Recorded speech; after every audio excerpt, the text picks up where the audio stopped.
कहानी को सुनकर अपनी राय ज़रूर दें कि एक माँ और एक पत्नी की जिद सही थी।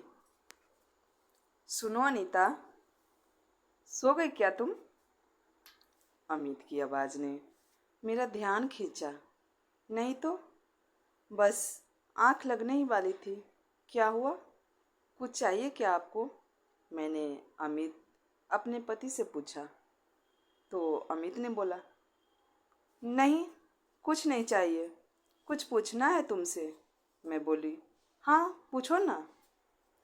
कल रवि जा रहा है, मुझे अच्छा नहीं लग रहा है।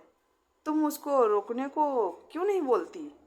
रवि मेरा इकलौता बेटा का नाम है और कल ये घर छोड़कर जा रहा है। अमित फिर बोले, इन सब के बिना ये घर कितना सूना हो जाएगा। वो जैसा चाहता है हम वैसा कर देते हैं ना। उसको ये घर अपने नाम पर चाहिए तो क्यों नहीं करने दे रही हो? रह पाओगी क्या तुम सबके बिना? बोलो ना नीता, क्या तुम रह पाओगी अपने बेटे बहू और पोते के बिना अकेला? सो जाओ अमित, हम पहले भी इस बारे में बात कर चुके हैं। कल बात करते हैं, अब सो जाओ। इतना कहकर मैं दूसरी ओर करवट बदलकर सोने का नाटक करने लगी। अमित भी एक गहरी सांस लेकर दूसरी ओर मुंह कर कर सोने का नाटक करने लगे। हम दोनों ही जानते थे कि हम सो नहीं रहे हैं, पर इस नाटक में ही हमारी भलाई थी।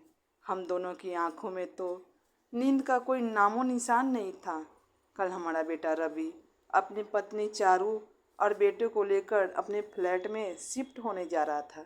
2 महीने से चल रहे झगड़े को कल एक विराम लगने वाला था।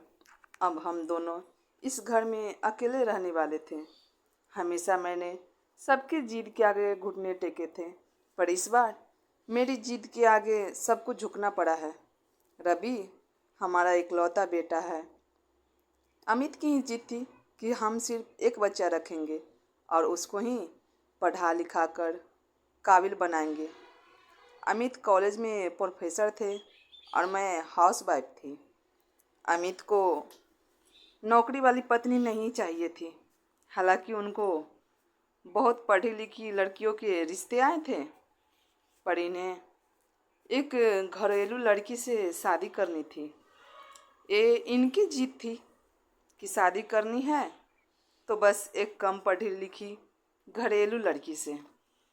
और गांव के स्कूल में पढ़ी लिखी अनीता, यानी कि मैं अमित की पत्नी बनकर इस घर में आ गई। मैं एक साधारण से घर से आई एक साधारण सी लड़की थी। पिताजी एक सरकारी दफ्तर में क्लर्क थे और माँ घर में रहती थी। हम 3 भाई बहन थे। मैं सरकारी स्कूल में 12वीं तक पढ़ी थी और मेरे दोनों छोटे भाई भी सरकारी स्कूल में पढ़ रहे थे। अमित के घर में बस अमित के माता पिता थे। अमित की माताजी यानी मेरी सासू माँ स्कूल से प्रिंसिपल के पद से रिटायर हुई थी और ससुर जी यानी कि अमित के पापा भी कॉलेज के सीनियर प्रोफेसर के पद से रिटायर हुए थे। अमित की एक बड़ी बहन थी जिनकी शादी एक अच्छे परिवार में हुई थी। अच्छा संपन्न परिवार था जहाँ सभी सुख सुविधाएं थी।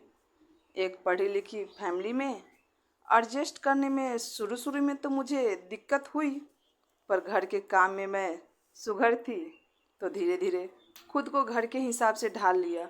और रवि की माँ मेरी सास ने भी मुझे अपनी बेटी की तरह घर के हर तौर तरीके सिखाए।